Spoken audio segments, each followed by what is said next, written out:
Hi, this is Stan Phelps from marketinglanyap.com, and welcome to episode 8 of the Purple Goldfish video podcast. Today we're going to explore why word of mouth is so powerful. We're going to delve into the V4 principle. It's the reason why most people in this country get laid. Then we're going to look at an example of a place that uses great word of mouth called Rimsky Korsakoffee out in Portland, Oregon. Lastly, we're going to finish with a contest called The Burning Question. Today's podcast is brought to you by Synergy Events, an award-winning experiential marketing agency. Enjoy the podcast.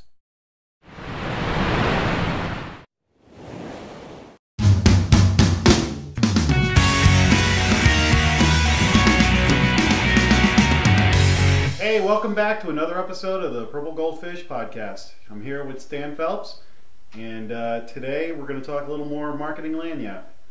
The big question that I have for you today is why is word of mouth such a powerful thing? Right. Why is it powerful? So we know from just studies and whatnot that word of mouth is the biggest driver and the best thing you can do in marketing. But I think, why is that? Why is first person recommendation so strong?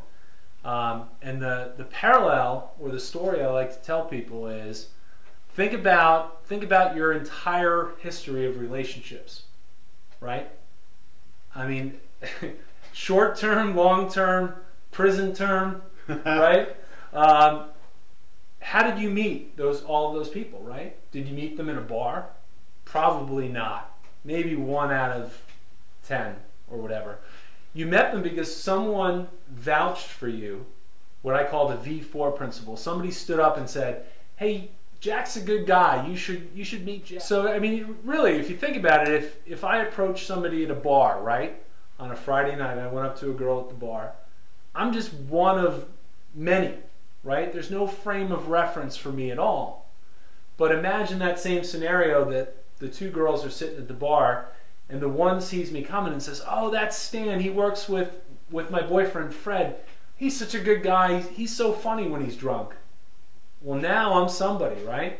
So that's the whole idea of what I call the V4 principle is that if somebody vouches for you and gives you that recommendation, it provides that valuable frame of reference. And as you're saying this, all I'm thinking too is why word of mouth is valuable to me in a lot of cases is I don't believe a lot of the stuff I read. Right. So if I'm looking on Amazon.com or other online forums, I don't know. You hear myths or rumors of people being planted to write good reviews of things. Right. It's really the company that's writing these things or whatever, so you don't know who to trust, or you don't know what you're clicking on is a scam or things like that. So if you tell me, yeah, I bought this and I really like it, right, I'm like, okay, if it's working for you, then it'll work for me, right, like that. So you told me once that all impressions are not created equal. Right. So to your point of think about how you come across things, right? So when I look at advertising, I immediately say, well, I don't know how, that's very one-sided, right? So that's kind of at one end of the spectrum.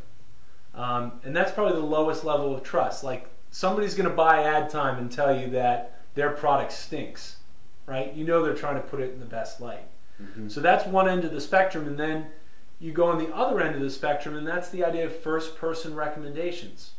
Like, I know you don't have any agenda, I trust you, I know what you like, and so that impression I get, to me, is much more valuable. So when you try to weigh things, and I think the problem is that everyone got so fixated on eyeballs or just impressions, and that became the measuring stick for everything else. Whereas I think if you give me a first-person impression and recommendation, to me that's almost like 50 times worth what I would get if I drove past a billboard, or if I a newspaper ad or a radio ad. It's powerful. So that's where I think all impressions aren't created. So it's like a cat's footprint versus Bigfoot's footprint. Yeah, exactly. Okay. Exactly. And then this episode's example was a coffee shop in Portland. Right. Oh, great place. Have you been out to Portland? I have been to Portland. PDX? Yeah, I got stuck there. You got stuck at PDX. So there's a great coffee place in southeast Portland, and it's called Rimsky Korsakoffee. And what's amazing, it's in a house, and there's no sign for this place whatsoever. It's kind of a coffee dessert place, and when you go in, it's kind of a kitschy place, and they've got a lot of fun stuff going on. It's amazing. They have tables that do all sorts of weird things. So if you've never been there before and you're sitting at some of these tables and they're going in and out of the wall like imperceptibly slow, or they're going up and down, or they rotate around. Oh, wow. So they got kind of fun stuff. They've got an excellent product, great desserts, good coffee. But the greatest thing they have is they've got the coolest bathroom. So when you go up to this bathroom, it's like a unisex bathroom. And again, it's like in a house, so you have to walk up to the second floor. Just a lot of cool stuff. And I'm not going to give the surprise away in case anybody wants to go to Portland and check it out. But unbelievable, definitely a word of mouth magnet. Two things. Portland is a hub for cool places because I went to a place called the Kennedy School, which is a school that's got restaurants and bars and a movie theater. All you sit on attached, couches. yeah. So as you're explaining this to me, I'm like, damn, I wish I had gotten to that, but I got to the Kennedy School, which was equally right. And the awesome. Kennedy School, by the way, they took over like an old elementary It's an old elementary school, and like I had lunch in the math or dinner in the math room, right. And then I watched The Departed with a glass of wine and some popcorn sitting on a couch in the what I guess used to be the auditorium. You can stay there too. Yeah, I was in a meeting and the woman just said, "Oh, you should go to the Kennedy School tonight." Right. I asked like, "Where should I go?" Right. The other thing, quickly, and we can close with this, is you were talking about great bathrooms. Right. The ESPN zone, no matter where you are, when I walked into an ESPN zone bathroom, I actually said, "If heaven has a bathroom, it looks like this." It looks like this? Because they had TVs everywhere, so right. while you were doing your business, you weren't missing a minute of the game. So smart ESPN. Maybe we'll do a whole website devoted to great bathrooms someday. But okay, I think that's a podcast. So once again, let me make a quick plug. We want your nominations for Purple Goldfish. So if you know a company that's going above and beyond, does a little bit extra, you want to generate some word of mouth for them, we want to know about it. So marketinglanyap.com, there's instructions there. Let's throw it out there too. If you have a business and you want our help and you go, I need to create my own Purple Goldfish, maybe we'll take on a project or two. Yes, we will. We can help you.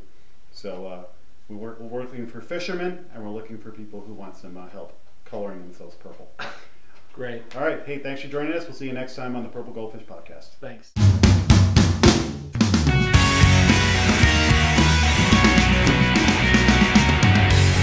Okay, I wanted to finish up today's podcast by telling you about an interesting contest that's called the Burning Question.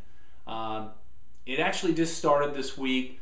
Bob Gilbreth from Bridge Worldwide and Jim Stengel, formerly the GMO, Global Marketing Officer at P&G, have teamed up to put together this interesting kind of contest. It's called the Burning Question.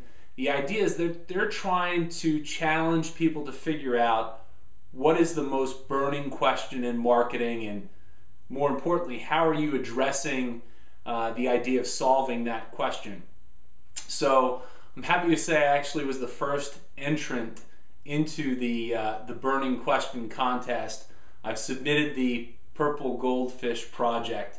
So if you get a chance, you want to check it out, burningquestion.com. You can check out my entry if you can, give it a little thumbs up.